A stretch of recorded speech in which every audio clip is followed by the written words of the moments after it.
Okay, so good evening everyone, and bonsoir à tous et à toutes, and welcome to tonight's presentation of OTF Connects on the new kindergarten program with Tessa Heffernan. We seem to have a very good group tonight with about 50-50 experienced users and newcomers, mostly people located in the southern part of the province, but we have someone also near Thunder Bay, where it must be quite cold tonight, I believe. As usual, I would like to thank you all for taking time away from your families and to join us over OTF Connects and share your experiences with us. Comme d'habitude, je voudrais profiter de l'occasion pour souhaiter la bienvenue à nos collègues franco-ontariens. Nos sessions sont principalement en anglais, mais si vous désirez obtenir des informations en français, surtout n'hésitez pas à me contacter. We are definitely thrilled to have each and every one of you with us tonight, and it's also an absolute pleasure to welcome Tessa Heffernan. Tessa has extensive hands-on experience in kindergarten as a classroom teacher. She has also worked as a planning time teacher for grade 1, 2, and 3. She's worked as a teacher librarian and as a special education and resource teacher as well. She's currently working for the Upper Grant District School Board as a kindergarten teacher. She loves all things related to kindergarten, and even more, she loves to connect with other teachers who are like her, excited about early learning. So it's Tessa's second session with OTF Connects. Her first presentation last year got really great reviews, and I'm suspecting that tonight will not be any different, and that it's going to be a great session. So at this point, let's jump in and start the presentation. So Tessa, feel free to click on your talk button. Yeah, perfect, and go ahead with your presentation. Thanks. Thank you, Michelle, and welcome everyone tonight. I'm so glad that you've taken time out of your schedule to join me. I know how busy this time of year in life can be, and I must say I'm seeing some familiar faces and some new ones, and I've never had a cat be a part of my professional learning before, so I'm really excited about that opportunity as well. Hopefully the cat can do some learning too. So just taking a look at tonight's journey so that you can get a feel for where we're headed. We're going to start with some introduction pieces, and then I'm going to take you through some of my favorite features of the new kindergarten program document. We'll talk a little bit about how to use the program document for planning. We'll also touch on documentation, and then really have some time at the end to dig in and talk about collaborative planning, be able to plan together using the document. So a lot of what we're talking about tonight will feel familiar to you from the document, but there might be some small tweaks in your thinking for us tonight, or we might commit to a new goal for ourselves as we move into a new term as well. There's also going to be lots of opportunity for us to collaboratively think together, which is really important to me. I know I will leave tonight with richer learning just because of the connections I'm making with you, so I do invite you to share and collaborate with me this evening. So in the spirit of growth mindset, this is my first time using a survey tool, and I'm really eager to figure out who is in the room tonight. So you're going to take a look at the options on your screen. A, kindergarten teacher, B, kindergarten planning time teacher, C, school board program staff, D, not a kindergarten teacher, but I would love to be, or E, other. And you're going to click on the little A just below your name at the top left corner of your screen and choose what applies to you. And then Michelle's going to do some fancy footwork and give us a summary of who's in the room. Yes, so you guys need to choose the survey tool. It's located in the top left corner under your name. It looks like a little A. There's a drop-down menu, and then you can choose A, B, C, or D, or E. Thanks. I'm thrilled as I see that there are educators, early childhood educators in the room. I did not know that you were able to connect with OTF Connect, so I'm so excited to see that we've got your voices here.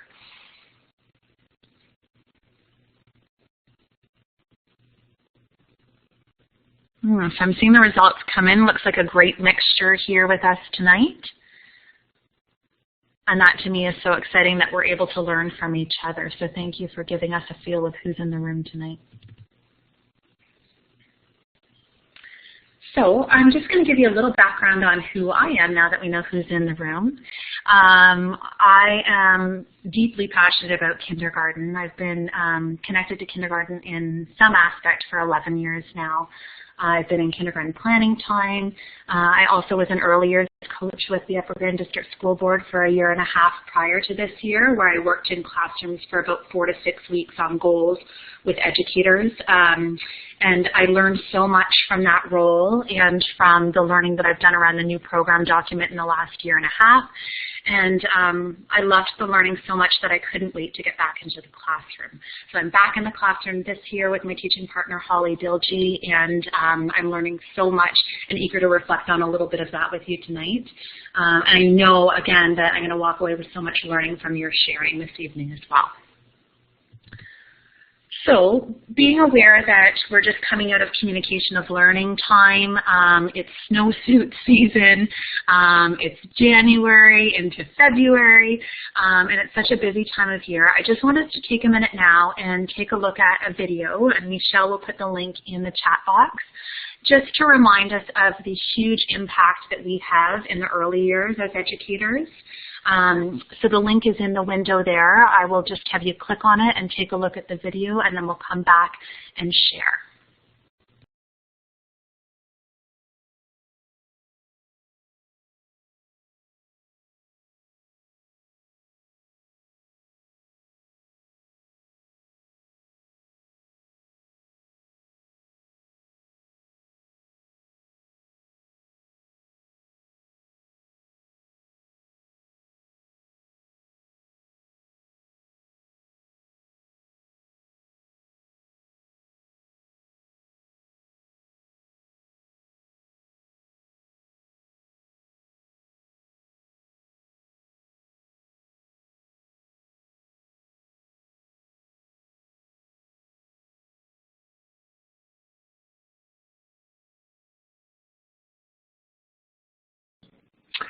Okay, so I see that people are starting to get back in the room, giving us green check marks.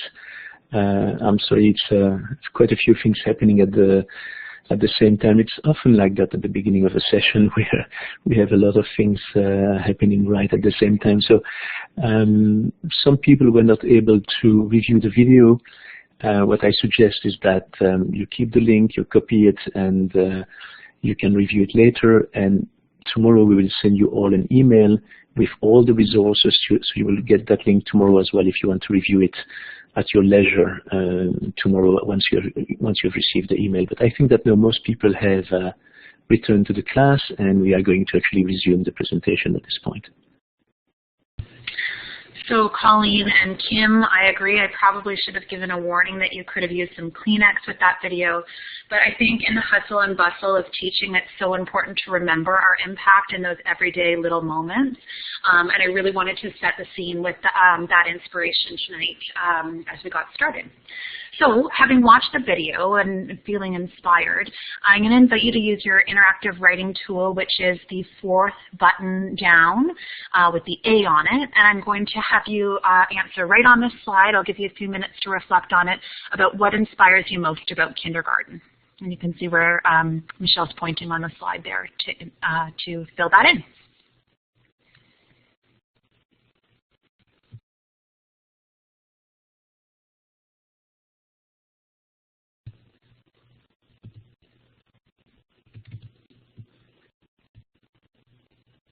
And mobile users, you don't have that tool, you don't have the writing tool, so just feel free to write in the chat box instead.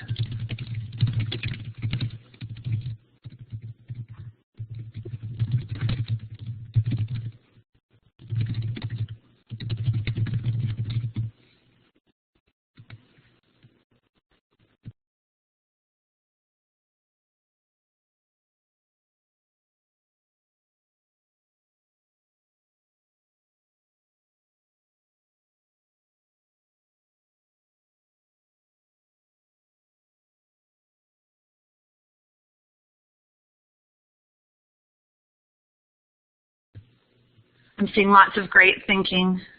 Oops.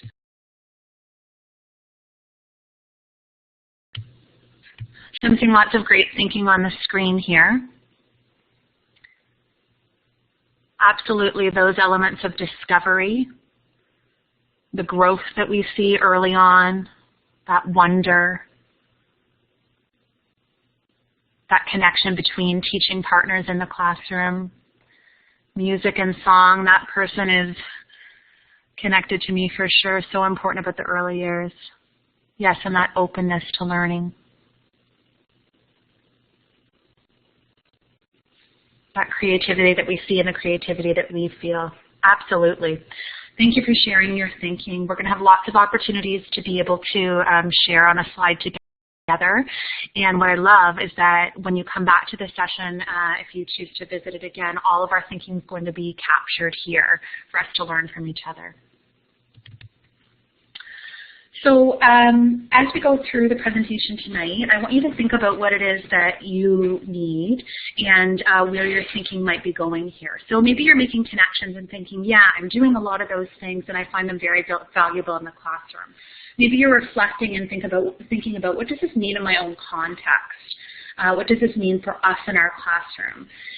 You might be inspecting. So what do you really want to dig a little deeper into? And where might you want to go with some of the conversations that we're having tonight?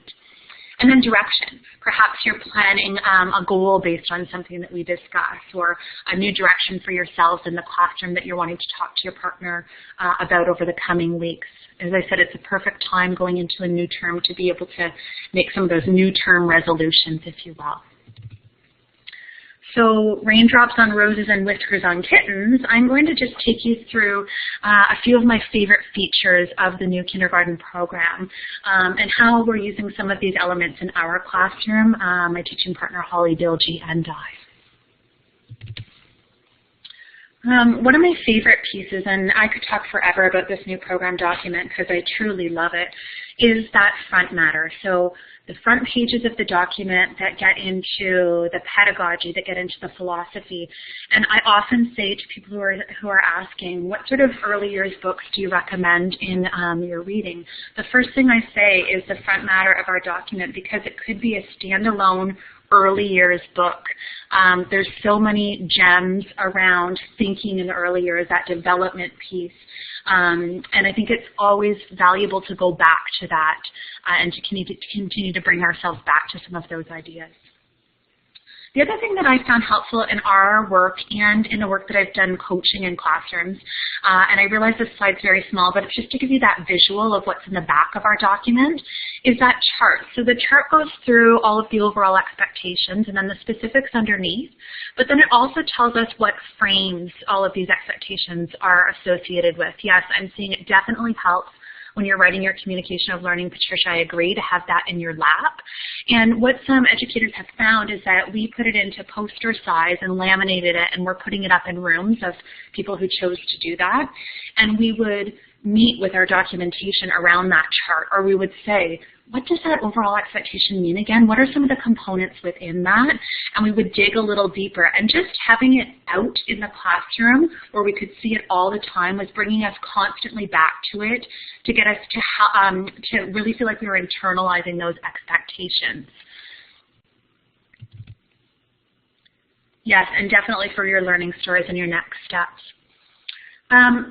The other piece that I get very passionate about, and I talk about quite a bit, is the component within our specific expectations of that saying, doing, and representing. So on the screen you see our specific expectation, and then we see 3 options of ways that children might be showing us that learning. And what I love is that the ministry is very clear that it does not need to be all 3 of those ways that a child is showing us that learning. It could be one of these ways. It might be multiple, but it doesn't need to be. So that flexibility in how children can show us their learning. I think about students in our class who might be nonverbal and the amazing things that we can learn. I'm thinking about a student specifically right now who's been investigating some 3D shapes. and he'll pick up the cylinder and pretend to drink from it, and he'll flip the cone over and pretend to eat the ice cream from it, and he'll roll the sphere back to me, and he'll turn the cube like it's a dice. And so how much rich assessment are we able to get from that doing piece, from that representing piece? It doesn't always have to be that saying, and that for me was such a good reminder for thinking about my assessment. So let's break this down a little bit and just think about that saying, doing, representing piece. So we're going to look at that expectation at the top of the screen there, retell experiences, events, and familiar stories in a proper sequence. So I'm going to invite you to use that interactive writing tool again and to pop some of your ideas in for what might children be saying about this? How might they show that learning through saying? How might they show it through representing? And how might they show it through what they're doing? So I'll invite you to choose any that might speak to you and start to pop your ideas over there around that expectation. So retelling experiences, events, and familiar stories in proper sequence.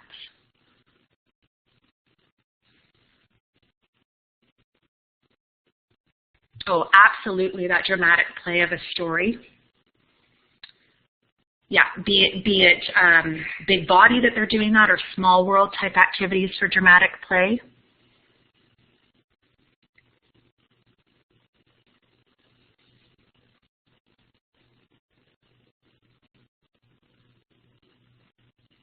Absolutely, drawing a picture or making a book and pointing to those pictures to mimic the story.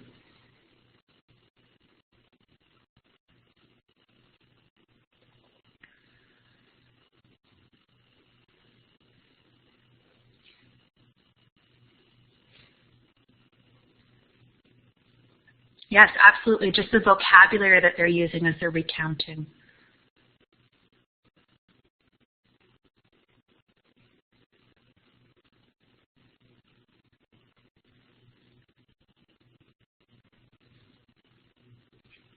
Yes, and I'm seeing that it can be connected to a book, but absolutely retelling can be connected to those experiences as well, whether it be outdoor, whether it be something that happened on the weekend. So we can see even in these examples that you're sharing here, the wide range of how children might show their knowledge. And I know for me in the past, I used to get very locked into a particular way that a child needed to show me that they knew something. It just opens up our thinking and opens up the opportunity for the children as well.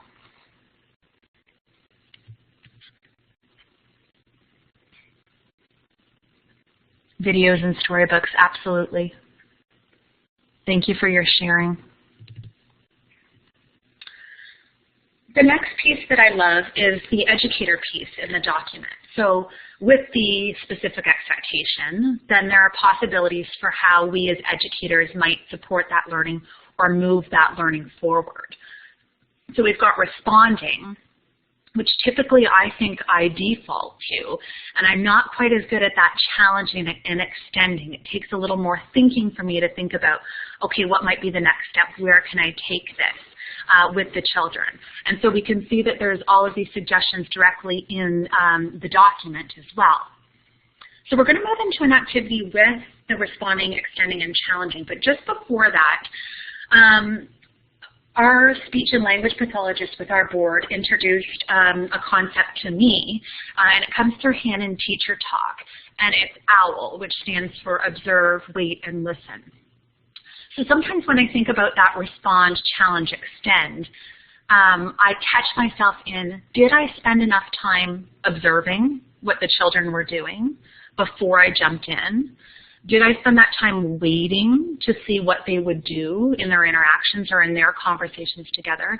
And did I really spend a lot of time with that attentive listening, not going in just with my agenda, but really listening to what the children are talking about so that I can follow their lead and think about what the best way might be to respond or challenge or extend to really move that learning forward. So as we move into this piece, I just keep that in the back of my mind as well too, that we can be really good at responding, challenging, and extending. But I don't know about you, but sometimes I think I've done a very good job of that, and all of a sudden I'm sitting by myself because I turn into that interrogator who just asked question after question or didn't get quite the question that moved them forward. And that's okay too. It takes practice to do that. I agree. That organic piece, Patricia, as we're watching and we're thinking about where to go next with kids is key. So we're going to take a look at this photo here. This was captured in our classroom. And as we move into the next stage, we're going to focus on the responding piece. It is a little difficult because you don't know this child or the context, but let's pretend that you are an early years coach, or you're an occasional teacher, or a researcher who's just visiting a classroom for a day, but the educators have asked you to come in and try to push a little bit of thinking with their children, or try to inspire something through your responses. So, taking a look at that picture, thinking about possible contexts, what might be some ways that you might focus on extending the learning that you see happening here? So I'm going to invite you to use that interactive tool again, that fourth button down with the A, and to move your text box over to start to put some ideas on this page.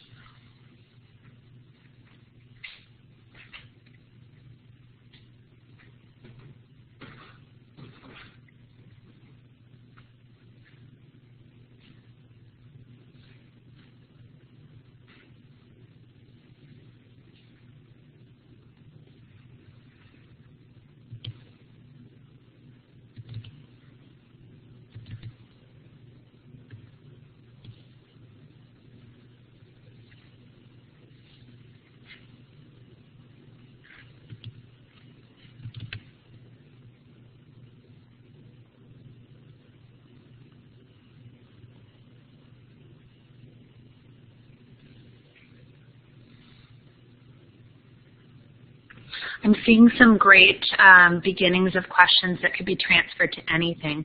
So that how might question is one that I often go to in my interaction with children.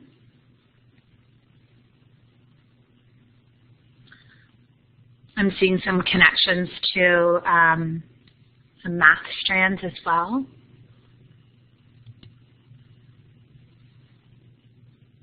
I love that extension of asking if it was built somewhere else, how that might impact. And you're right, we may want to come back to this piece of documentation with this child too, depending on where they're at or where this goes from this day.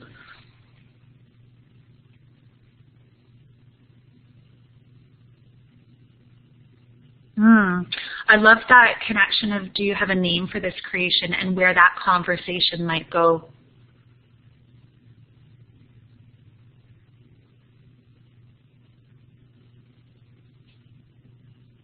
And again, recognizing that as we hear this child talking as he creates this, as we've observed, waited, and listened for a period of time, how does that impact what we might say to him as well?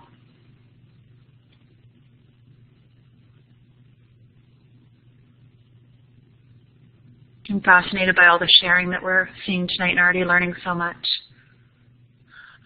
If I wanted to build this too, what would I do to get at some more of the thinking of the process?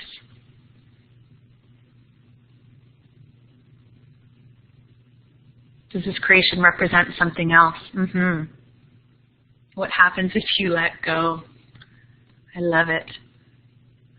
So even these conversations are being able to connect with our teaching partner, even for a short period of time, to be able to brainstorm some of this thinking in the moment.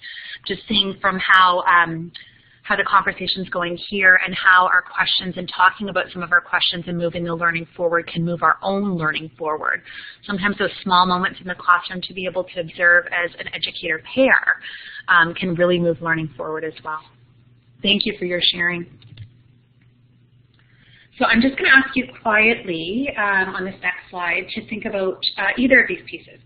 So reflecting as we think about the features of the document we've discussed, where you're feeling you might like to dig in a little farther after our time tonight, or a connection just quietly to yourself, how might you already be using some of what we've talked about in a really rich way in your own program.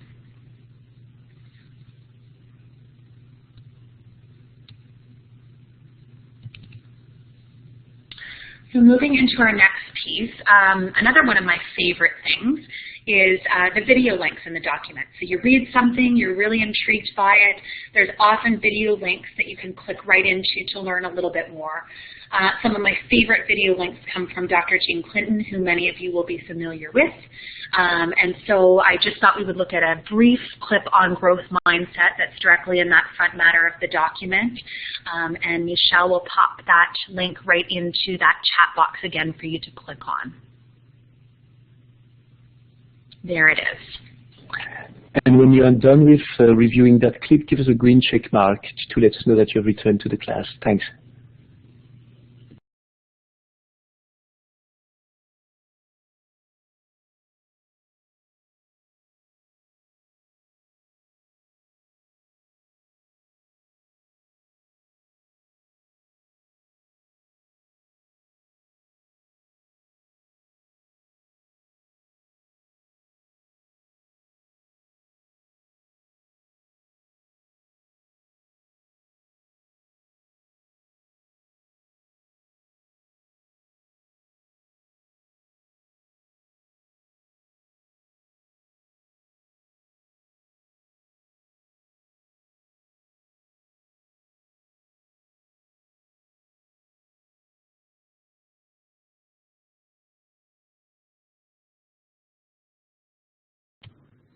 Okay, I'm seeing lots of folks are back, and who doesn't love Dr. Jean Clinton talking about anything? I got to see her live in Stratford a couple of years, giving a talk about development, which was amazing.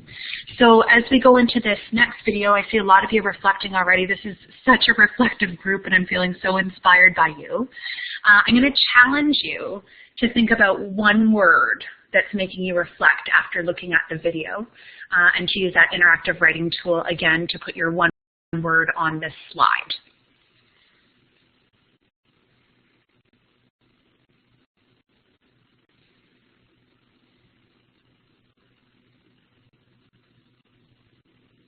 Absolutely, some great connections for parents.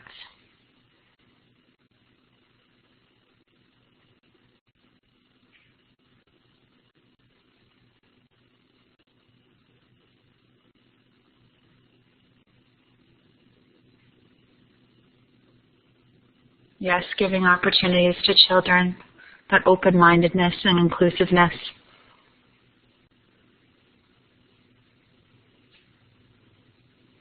Growth, absolutely along that developmental continuum. Yes, questioning our assumptions, always.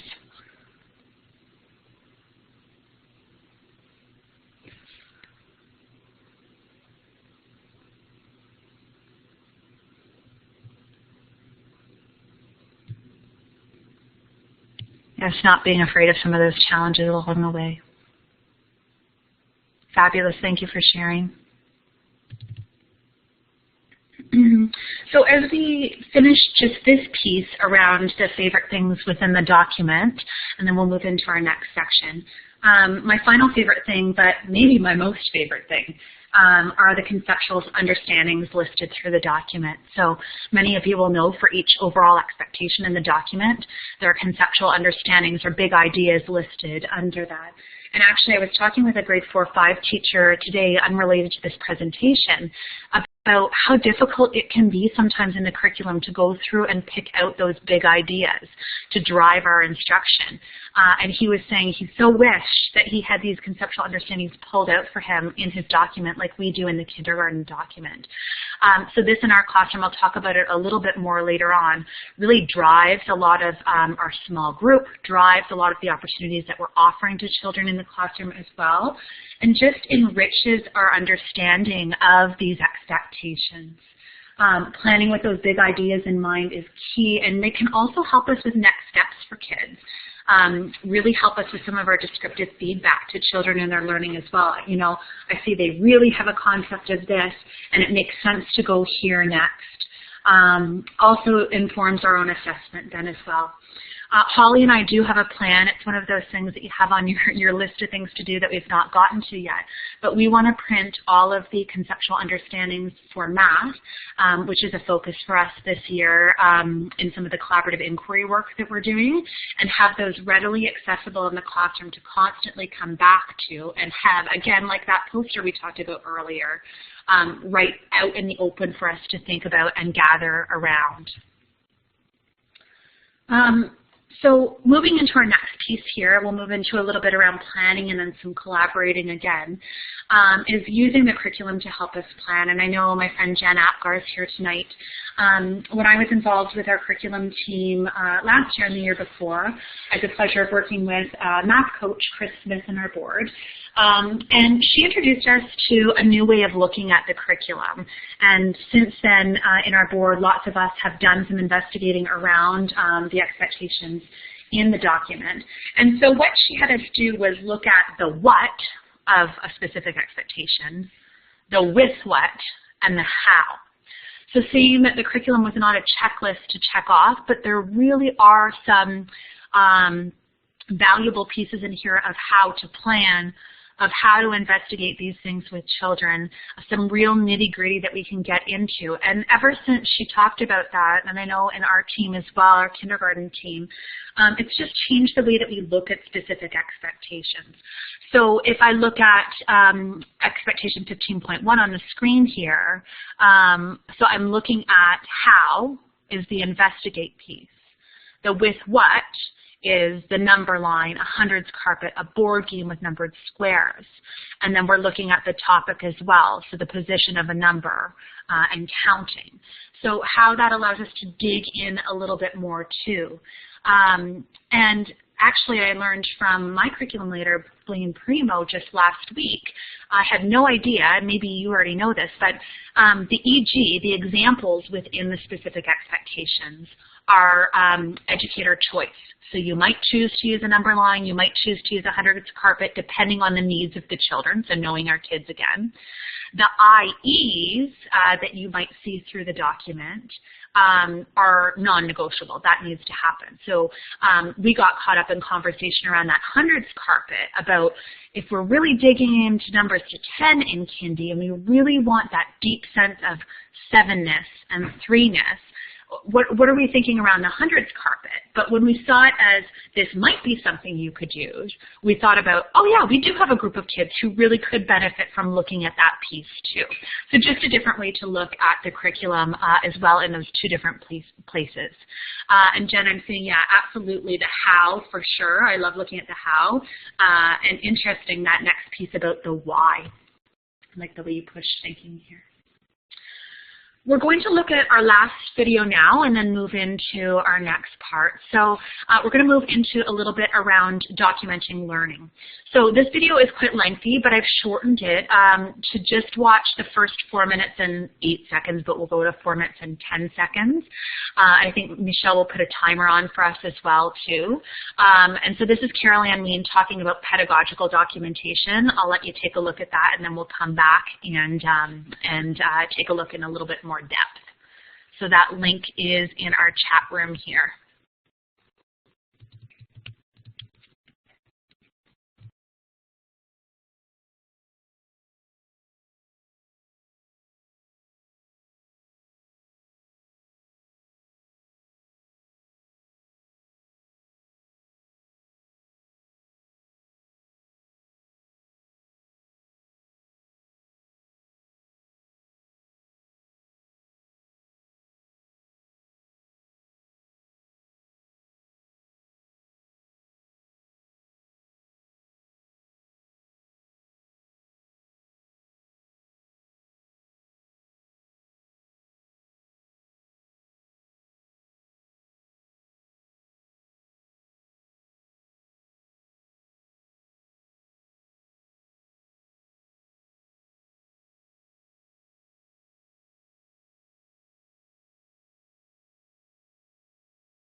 Okay, so I start to see quite a few green check marks, so I suspect that most of you have completed reviewing the video, at least the 4 first minutes of the video.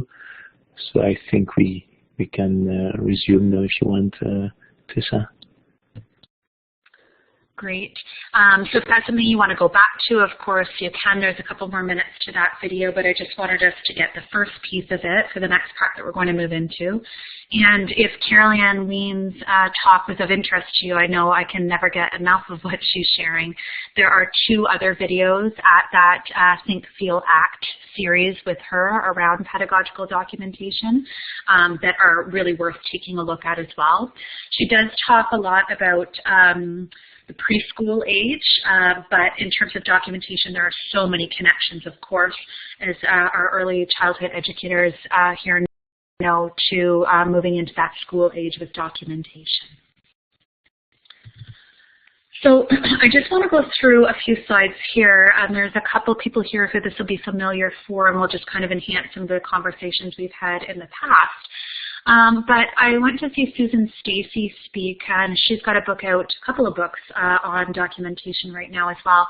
And the way she explained a document into pedagogical documentation, always a mouthful, really changed my thinking about documentation. So I just want to take you through these 3 pieces of what really changed my practice. So she described a document as exactly what we see on the screen. So it could be a photo, could be an artifact, it could be a photo of an artifact, but it's just one piece of something with no text that goes along with it. So that's our document. When we move into documentation, it's that document, again, that picture or artifact or picture of an artifact, with a comment also on the learning. So here she explored a variety of math strands using new materials at the light table, creating an A-B pattern. She used some comparison language. She discussed amounts and shape and position as she created, and she was able to reflect on some of her own thinking when she was asked questions by educators, and of course eager to share with her peers. And I'm thinking back, this was a few years ago, capturing this documentation, and it's amazing the emotional connection to documenting, because I feel like as I talk about this, I'm right back in that moment for that child, for us. So documentation, we've got that photo with a comment on the learning. So as we move into pedagogical documentation, just like Carol-Ann Lean talked about, it's that reflection analysis piece. So let's look at how that's changed. So she explored across many math strands. This was self-driven learning, and her eagerness to reflect was a moment of huge growth for her. So not just that what, but the so what. Why is this important for this child? And you can see this blurb is not a whole lot longer than the documentation piece before. It's what we're choosing to capture here. And we still have that learning across the math strands that she's doing. Then in this case, this was a huge moment not only for her in terms of reflection, but it was a huge moment for my teaching partner and I in terms of our programming. So we went on to say we realized the power of being intentional about materials, how they're organized, what they're combined with to uncover curriculum during open play. And we wondered how posting this might impact the explorations of other children. So really that reflection, and as you see the word we in there, a clear indication that Holly and I were having lots of conversations after this. This is a moment, and I'm sure you can relate to this, that moment where all of a sudden you see something happening across the classroom and you catch your partner's eye and you just kind of point, and it's that signal of, hey, when you get a second, come see this with me. And the power of that analysis that can happen in the moment, and the conversation in the moment about where might we move this? What could we do next day? And for us, it was those open-ended materials in that moment. We saw the power of that. We saw the power of being really intentional about what was out and what was tucked away and covered so that it wasn't getting in the way of the visual stimulus of everything in the classroom. And so it was a huge moment for us, and that's why I chose to share it as well. And Tracy, I agree. I keep coming back to these 3 pieces about the difference between them, and it's just, as I said earlier in the presentation, those little tweaks in our thinking that can really refine our programming along the way, or our documentation. So we're going to talk a little bit more here around kind of the practical aspects of not only planning, but documenting in the classroom as well, and a few other things that we have found in our programming to be helpful. So this is the kind of how do we manage part, because we've talked about a lot of things. The classroom is a busy and can be an overwhelming place, but with a few structures in place, this really can be manageable in the classroom. So the first thing is to think about, and lots of you will be using this already, but the tool that you're going to use to document. Lots of people are using digital tools. It can be a combination of things with clipboards and sticky notes and an iPad for capturing some of our photos. It really just needs to be what works for you. And I've been in classrooms where one teaching partner is using something and another teaching partner is using something else, but they've found a way to make it work because they're both feeling like that's the richest way for them to document. So those conversations as a partnership about how can we make this work. And lots of tools out there that you might choose to use, but it really comes down to the why, right? What do we need in order to document? How are we making sure that this is really rich? So not about the tool, but about the things that we're focusing on and the elements that we're getting at through that tool. The other piece that we have found very helpful is a schedule. So what this looks like in our context, but there's lots of different options, is that we have 29 kids in our class. So over the course of the week, we've divided these out. So most days we're watching closely observing 6 children each. So over the course of the week, both Holly and I have observed all of the children in the classroom each. So we've both seen that we can bring our documentation together. So we check our schedule in the morning of who we're observing closely. In my case, I put a sticky note of those names on the back of my iPad, and then I cross them off as I'm getting something. And we made a commitment this year to only capture really rich documentation. So if we're seeing something and we're thinking, you know what, this is not meaningful for this child to capture and to put in their portfolio, then we're not capturing it. We're thinking really clearly about the why so that we're not having our tool turn into a visual scrapbook. It really is that pedagogical piece that's driving our program, moving the child forward, assisting with communicating with parents as well. So we're really intentional about that. So sometimes that means cycling back to children the following day to look for some more of those rich learning opportunities or really big moments of growth for that child. We all know that, I've got to capture that. That's huge for that child's moment. Another thought I had today was it wouldn't necessarily have to be a schedule that way. And I actually didn't get a chance to talk to Holly about it, but I was considering the idea of having your class list at the beginning of the week and going through and keeping track of who you had collected some documentation on that day, and then looking for who you might need to go back to the following day. So that might feel a little more flexible as well, too. The other piece with our schedule is it's not like, you know, Bobby is doing something amazing today, but I look at my schedule, sorry, Bobby, you're not on Monday, but so I'm going to have to ignore this amazing learning that you're doing. So we're still open and flexible to capturing more of those things. It just makes it a little bit more manageable that we're trying to get something on all of those 6 children for that day, but then often we're capturing much more with the really rich learning that's happening around as well, too. The other thing that we do to be able to support our small group learning planning and enhancing centers in the classroom, planning provocations, is we meet as a partnership. So I know a struggle for Holly and I is when do we find the time as teaching partners to be able to meet.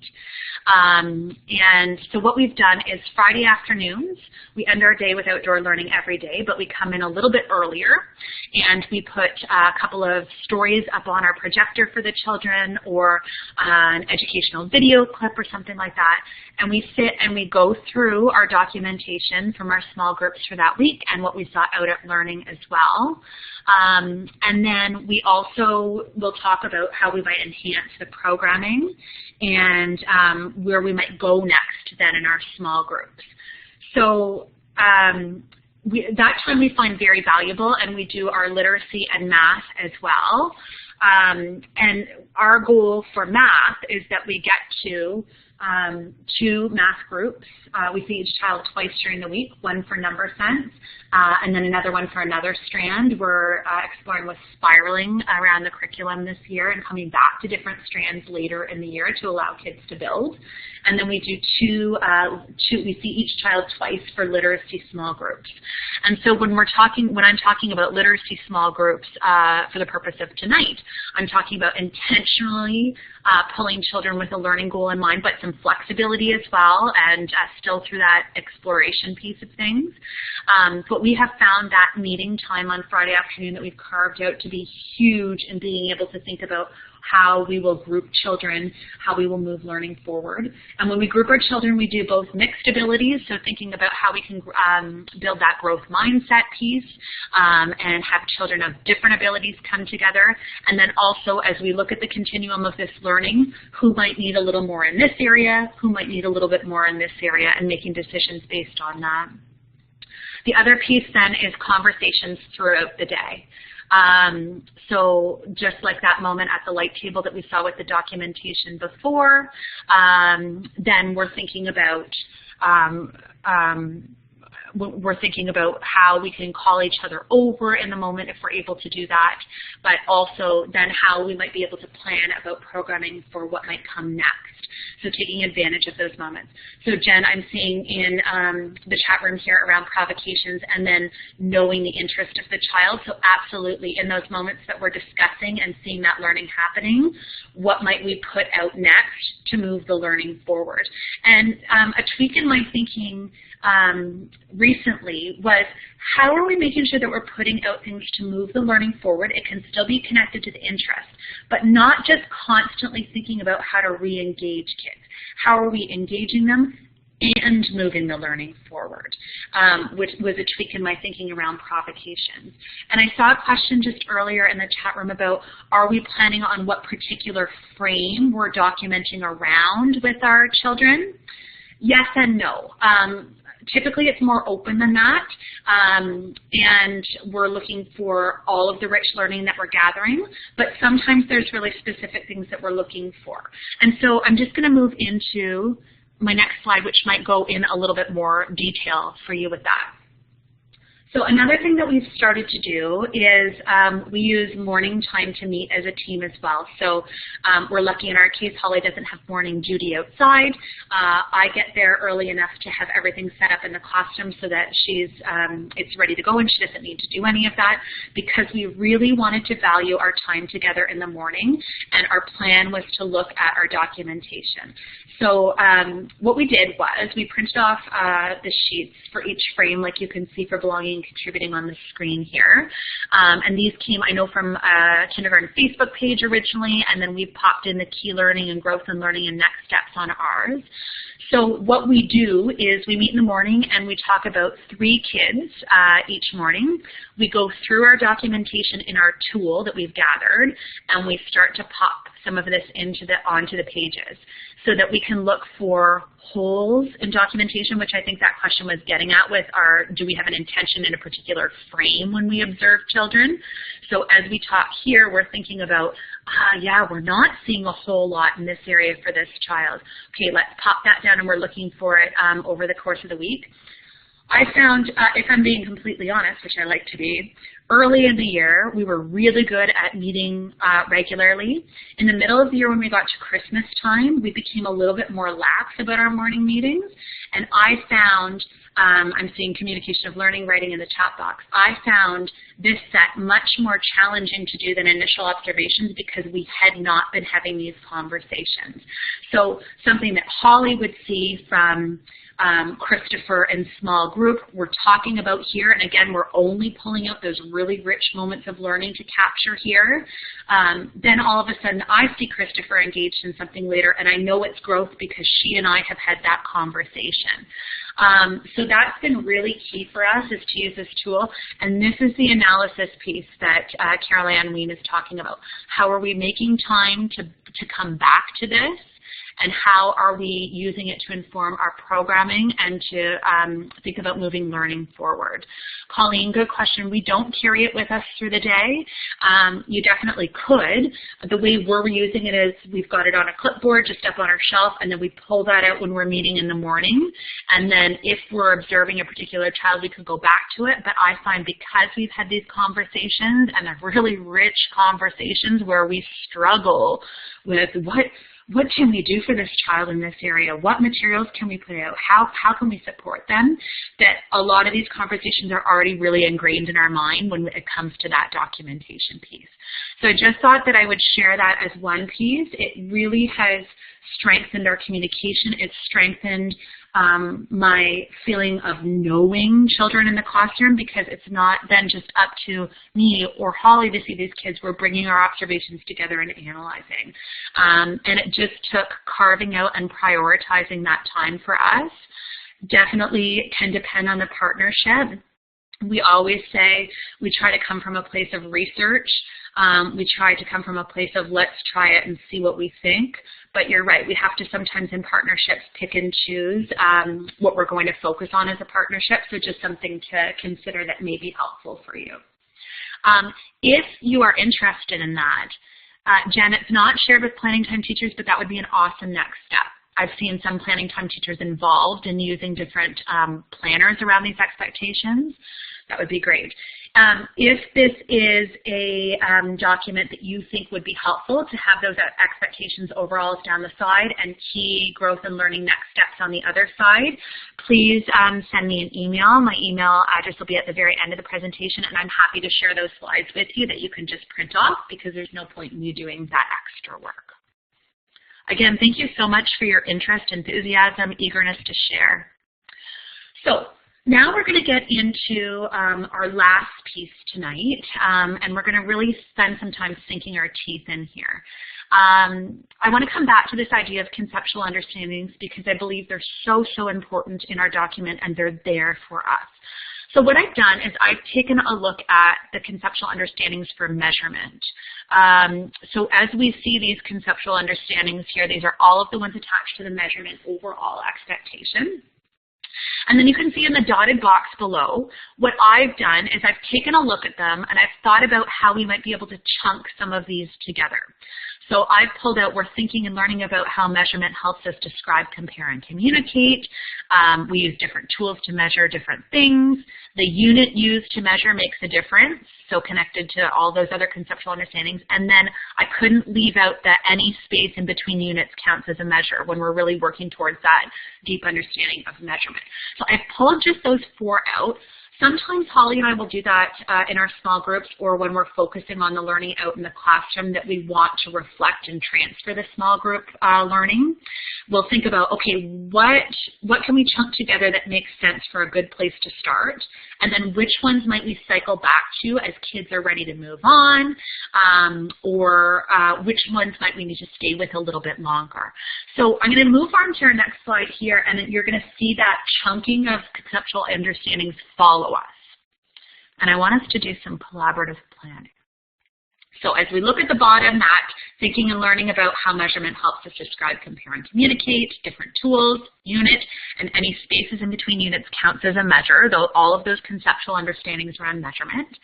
I want us to think now about whole group opportunities. What whole group opportunities might we offer for these conceptual understandings so that everyone would be gathered together or everyone would be involved in this? And keeping in mind why this learning for this whole group at this time. So if we're going to brainstorm that idea, it needs to be something that we can rationalize that every child has a need for this piece when we're thinking about this whole group around these conceptual understandings. So I'm going to invite you to use the interactive writing tool again, and I'm going to have us brainstorm it. And by the end of this, we should have some really great ideas for this chunking of conceptual understanding for measurement. So thinking about something that would suit the needs of all of your learners around these conceptual understandings for measurement, what might we do as a whole group? Give you some time to pop some ideas in.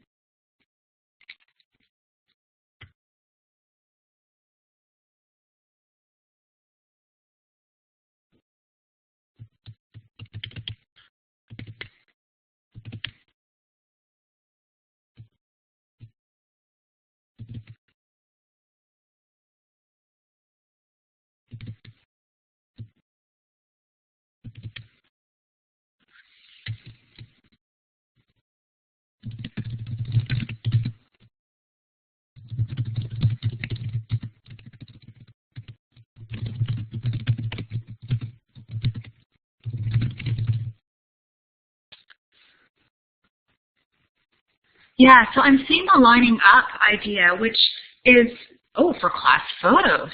Interesting. There's a perfect authentic experience for thinking about measuring and comparing. And also just during transitions, if there's another time that makes sense to do that in a quick transition.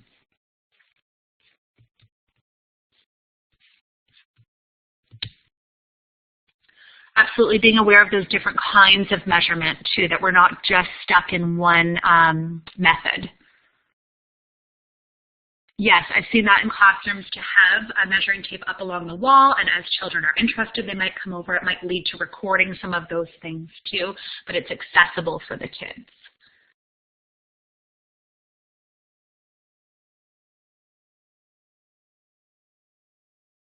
Yes, I'm seeing again that unpacking different types of measurement, making sure that we're not getting stuck in just one area. Looking at documentation of children who are measuring something, and maybe the child who is involved in that is talking about it and other children are asking questions.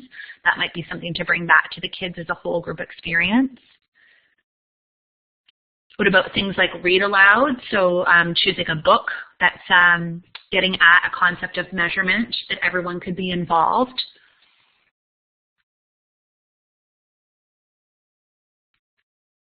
And it could be as simple as a mind's on, so a little video clip or a photo, again, of something that somebody was doing earlier as a mind's on before children are going out to learning through play centers. And maybe you've got a couple of provocations or things that have enhanced centers that just get them thinking a little bit about possibly investigating. See just a couple more ideas coming here, so I'll value that time and then we'll go on to our next slide. I like that everyone was really thinking about what makes sense for a whole group of children to do. Yes, absolutely. I'm seeing somebody start to type about kids are always thinking about growth. So tapping into that ego piece, but interesting thinking about shrinking. And yes, using different things to be able to measure things in the classroom as well too. Thank you. So we're going to move on to the next piece, which we've talked about a little bit too. So again, coming back to the definition, the working definition that I'm using tonight for small group activities. So knowing that small group can happen in lots of different ways. So it can happen in those unintentional moments, those teachable moments when you've got a small group of kids in front of you and there's something really interesting happening and you might move some learning forward or name and notice some learning. But for the purpose of tonight, we're talking about having an intentional learning goal, focused on exploration for sure, that we've still got that exploration piece, but we're intentionally gathering a group of children together. It could be a mixed ability group. It could be kids that are working on a specific skill and are working to strengthen that skill, or we're challenging kids. So again, looking at those same conceptual understandings, same grouping of conceptual understandings, what might be some small group activities?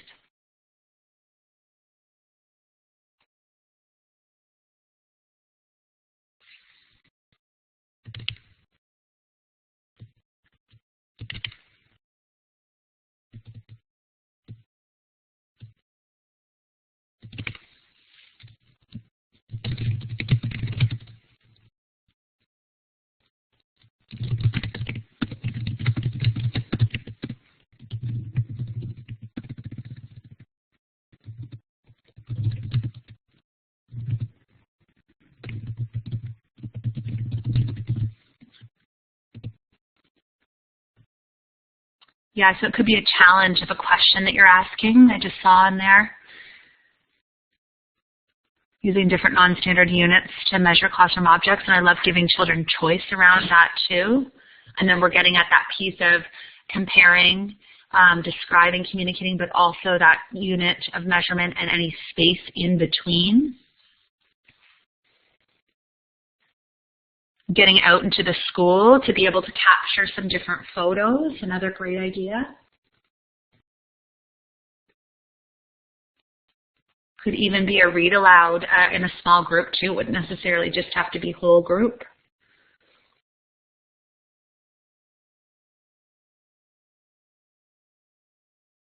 Yeah, I'm seeing weight, so measuring weight as well? What about even some cooking opportunities in a small group as well, to be thinking about that capacity piece and how we use measurement in an authentic context?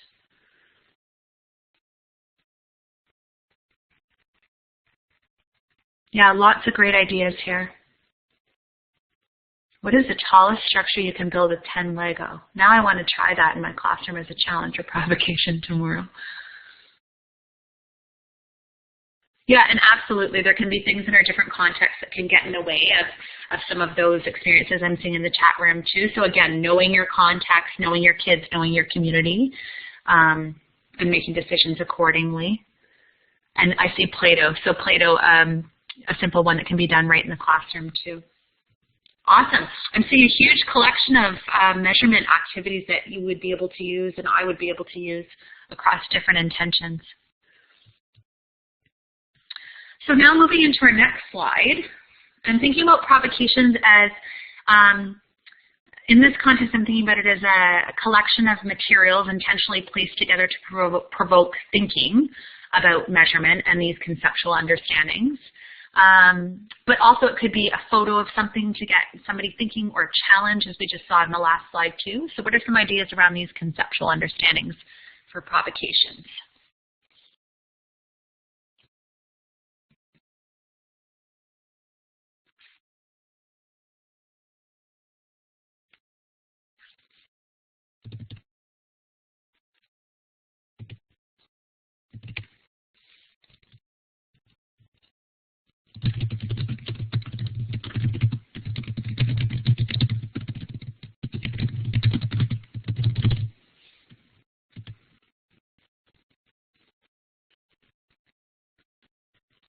Yes, often just having those measurement materials available is huge.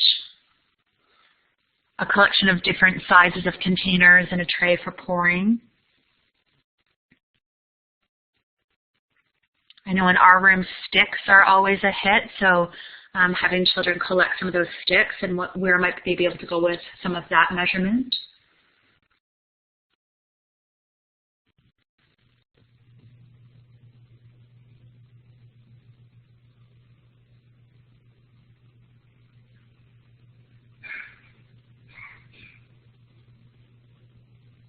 And even simply placing a book with some of these materials or a photo with some of these materials can provoke thinking in a different sort of way, or give a different sort of challenge. Yeah, thinking about our seasons as well, and as we move into the spring, to be able to grow and think about that authentic measurement. Excellent. Lots of things to come back to here. Just going to move into our last slide for this collaborative planning. So we've talked about this a little bit, and maybe we might choose to consider the difference between unintentional provocation and enhancing centers in the classroom, and is there a difference if enhancing centers provokes different kinds of learning? But how might we think about our existing centers, so our dramatic play center, our building center, our sensory centers, any of our other centers, and think about how we might enhance those to get at some more of those measurement conceptual understandings. So our last brainstorming here. I love seeing all these ideas shared. Thank you.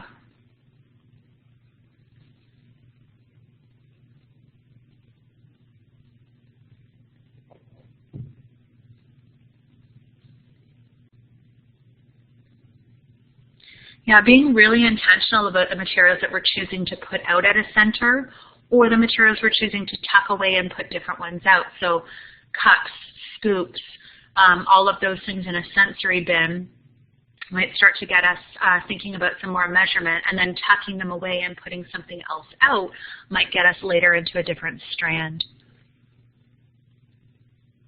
Yeah, thinking about some of those different authentic measurement materials at a dramatic play center, absolutely. Scales. Yeah, a timer, a challenge there as well.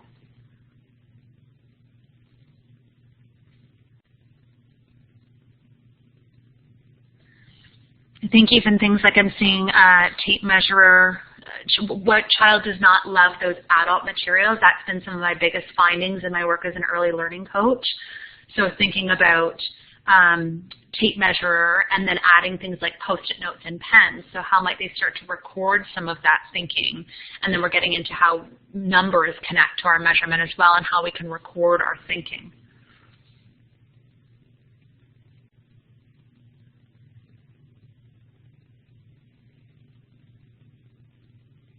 Even things like blueprints at the block center. I'm thinking about how, again, authentically, we think about measurement in building and who's using measurement in their building.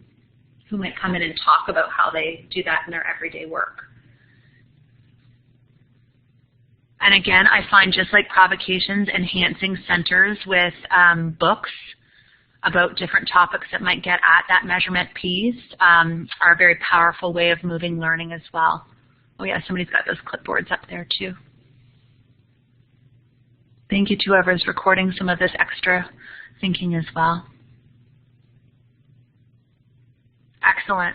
You've got all sorts of things to either come back to if you're spiraling back to some measurement, or if you haven't started to think about that in your classroom as well. Hopefully it gets our brain thinking. And if you have, hopefully just this process of thinking through that whole group, small group, provocations, enhancing centers might be something that's useful in your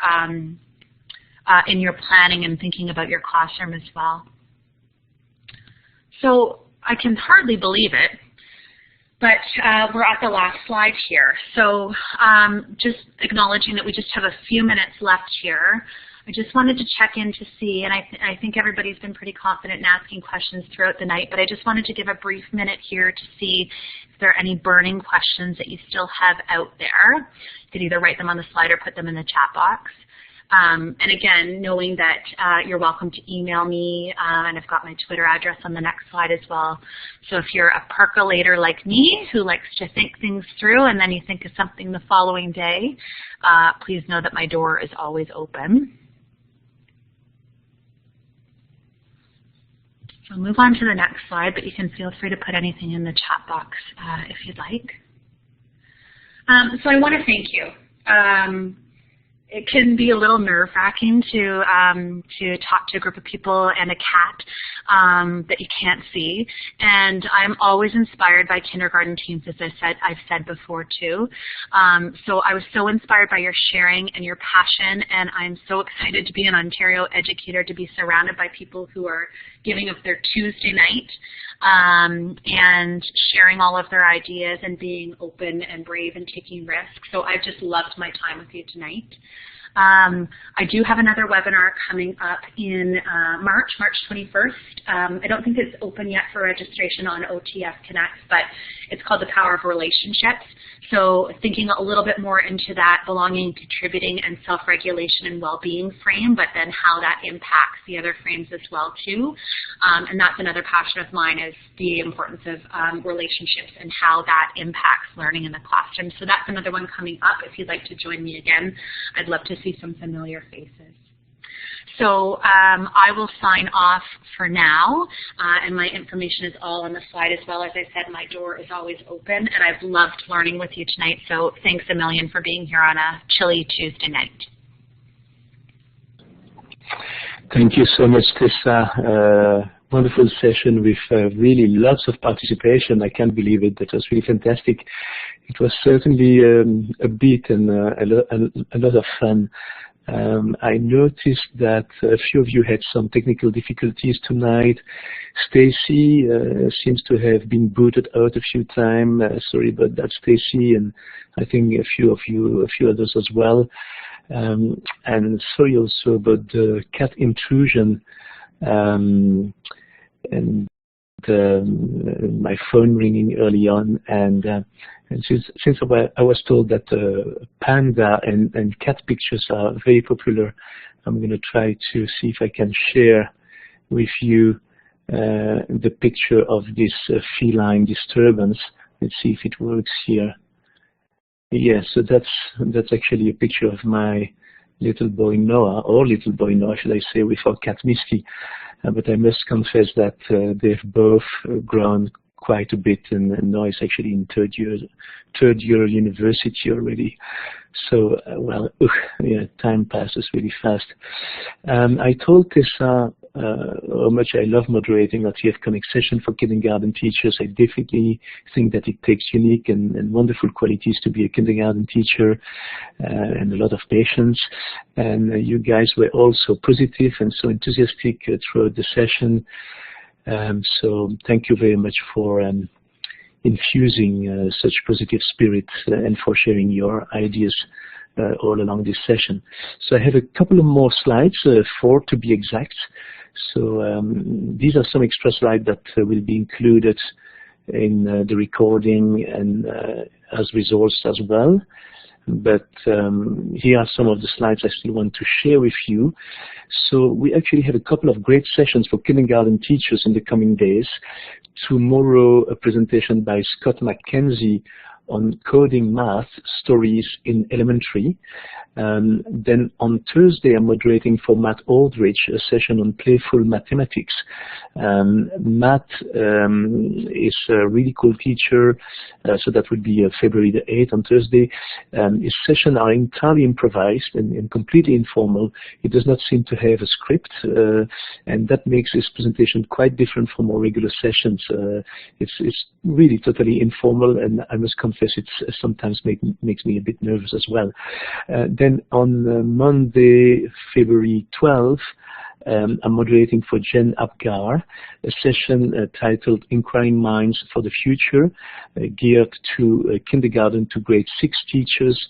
It will be my first time working with Jen, and I certainly look forward to it. And I'm sure that most of you may have noticed that Jen was in the room with us tonight, and we still have a few spaces for her session next week, and I'm certain she will be happy if you wanted to join her classroom on Monday evening. So you still have time to register and invite your colleagues for Monday, and that would be February the 12th.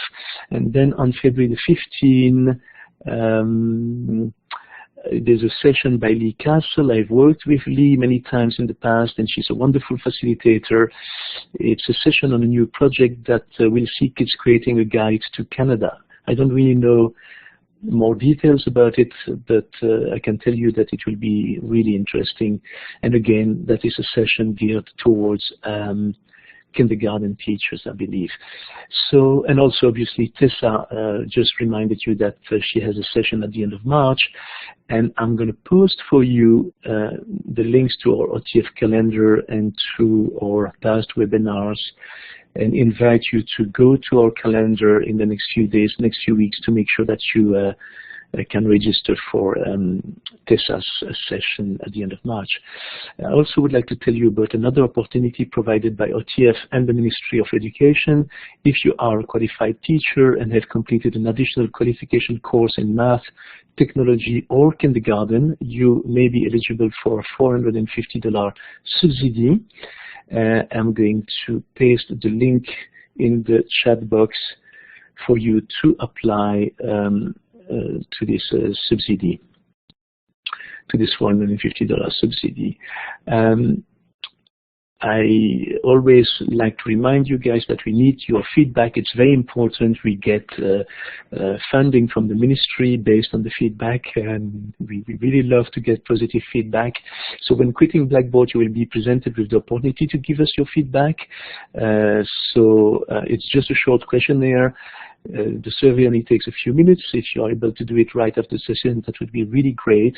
And as I said, you should be redirected automatically to the survey page when quitting Blackboard.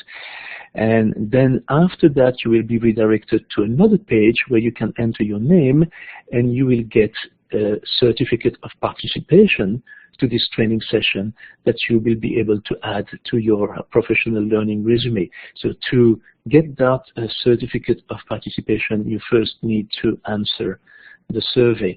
If you cannot do it tonight, don't worry, because we are going to send you tomorrow an email with the links to the feedback survey and to the certificate of participation, and I'm posting them as well in the chat box. I also would like you to provide you with the link to tonight's session, and that will be live later tonight, at the very latest tomorrow morning. You'll be able to review the recording of Tessa's session. So that's it. I just want to conclude this presentation, and I would like to invite you to follow OTF on social media as well as on our OTF website. I will now end the recording of the session. Thank you once again for your participation in tonight's session. We certainly hope to see you soon on OTF Connects. I'm moderating on Thursday and then on Monday for Jen, so hopefully I'll see you again very soon. Bonne fin de soirée à tous et à toutes, et encore merci de votre participation. Nous espérons vous retrouver très bientôt sur OTF Connects. Merci.